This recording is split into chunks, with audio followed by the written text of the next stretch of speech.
Is your website submenu secretly breaking your user experience? Let's catch the bugs before your users do. How to identify a submenu in a website. A submenu is a secondary list of options that appears under a main menu item. Visual identification. It is nested under a main menu, often indicated by arrow icon or chevron, drop-down animation, usually grouped under categories. Testing tips 1. Visibility.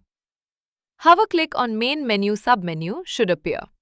Move cursor away, submenu should disappear. 2. Click each submenu item. They should navigate to correct page. URL should be correct. No broken links should be there. 3. Hover behavior. Submenu should not flicker. Should stay open while moving cursor inside it.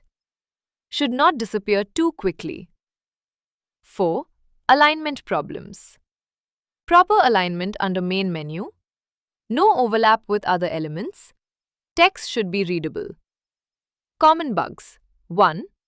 Submenu not appearing on hover click. 2. Flickering or disappearing quickly. 3. Wrong navigation link. 4. Overlapping UI elements. So that's how you identify and test submenus in a website. Don't forget to like, share and subscribe for more real-world testing tips. See you in the next video.